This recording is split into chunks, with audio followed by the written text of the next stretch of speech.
Good morning dear students, मैं कविता teacher आप सबका बहुत बहुत स्वागत और हार्दिक अभिनंदन करती हूँ हमारे इस नए सत्र में। तो बच्चों, आज हम 9th क्लास में एसएस का फर्स्ट चैप्टर जिसका नाम है भारत में ब्रिटिश सत्ता का उदय, तो हम आज इसके बारे में डिस्कस करने वाले हैं कि भारत में ब्रिटिश सत्ता का उदय कैसे हुआ था। प्राचीन काल से भारत अपनी आर्थिक, सांस्कृतिक और आध्यात्मिक विरासत के कारण पूरे विश्व में अपना एक अद्वितीय स्थान रखता है। भारत की जो सांस्कृतिक विरासत, आर्थिक समृद्धि के कारण विश्व के अनेक देश के लोग जो है वो भारत में आते थे और भारत से गोल मिर्च, दालचीनी, लौंग, धनिया, गरम मसाले ये सब लेके जाते थे। और इसके अलावा मलमल, रेशमी कपड़ा एवं नील आदि की भी बहुत ज़्यादा डिमांड रहती थी और यूरोप के देशों में बहुत अधिक इसकी डिमांड रहती थी।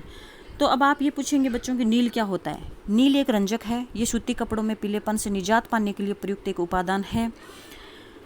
भारत और यूरोप के बीच व्यापार जो है वो स्थल मार्ग और जल मार्ग दोनों से होता था। इस मार्ग का जो मुख्य केंद्र था वो कस्तूंतिया था, यानी उसको कॉन्स्टेंटिनोपल भी बोलते हैं। लेकिन 1453 ईस्वी में तुर्कों ने उसके ऊपर अधिकार कर लिया या फिर उसको जीत लिया। इससे यूरोप वासियों के लिए जो कस्तूंतिया था उससे होकर जो जाने वाला जो जलमार्ग था वो एकदम से बंद हो गया। अब बंद होने की वजह से यूरोप वासियों का गरम मसाले के बिना कुछ भी काम चलने वाला नहीं था, तो उनको एक नए जलमार्ग की खोज की आवश्यकता पड़ी, जिससे क्या हुआ कि विश्व के भौगोलिक खोजों का युग भी स्टार्ट हो गया। भारत आने के जलमार्ग की खोज पुर्तगाल के एक राजा थे जिनका नाम था प्रिंस हेनरी।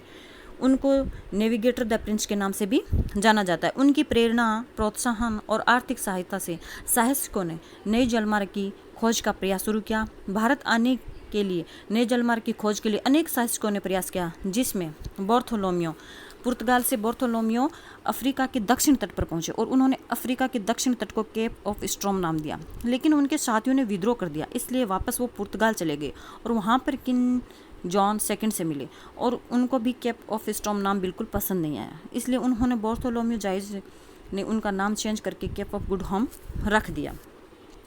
उसके बाद क्रिस्टोफर कोलंबस है, वो मूल रूप से इटली के थे और उन्होंने स्पेन के राजा की आर्थिक सहायता से वो 3 अगस्त 1492 में 3 जहाज़ लेकर निकले थे, जिनका नाम है पिंटा, नीना, सेंट मारिया। उन्होंने सोचा कि यूरोप और एशिया तो बहुत नज़दीक हैं, लेकिन कोलंबस जब 3 जहाज़ लेकर निकला था तो कैनरी आइलैंड पहुंचा और वहां पहुंचने के बाद पश्चिम की तरफ निकल गई। 12 अक्टूबर 1492 को बहामास पहुंचे, यानी कि वेस्ट इंडीज टापू पर पहुंच गए और वहां के लोगों ने कोलंबस को इंडियन कहा। भारत के लिए निकला था कोलंबस, लेकिन आकस्मिक रूप से कहाँ पहुंच गया? अमेरिका पहुंच गया।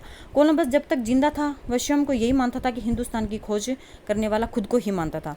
आज भी अमेरिका के मूल निवासियों को रेड इंडियन और उनके किनारे के जो टापुओं के जो लोग हैं उनको वेस्ट इंडीज के नाम से जाना जाता है।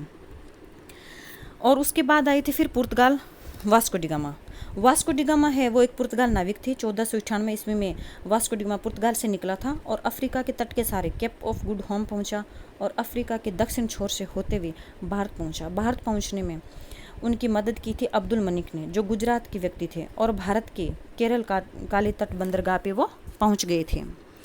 और वहाँ के जो राजा थे जमोरिन, उन्होंने उनको स्वागत किया बहुत बहुत और उनको व्यापार करने की छूट दे दी। वास्को डी गामा समुद्र के रास्ते आने वाला प्रथम यूरोपियन पुर्तगाली था और वापस जाते समय उन्होंने काली मिर्च लेकर के वो गए थे और जितना उनका खर्चा हुआ था आने जाने में, उससे 60 गुना उनको लाभ हुआ था काली मिर्च को बेचने पर। अतः यूरोपियन भारत आने के लिए बहुत लालायित हो गए। 1502 ईस्वी में वास्को डी गामा फिर से भारत आए थे। तो इस तरह विश्व में ये घटना बहुत ही महत्वपूर्ण मानी जाती है। इसके कारण ही यूरोपियों के लिए भारत आने का द्वार खुल गया और इससे आगे का डिस्कस हम करेंगे दूसरे क्लास में।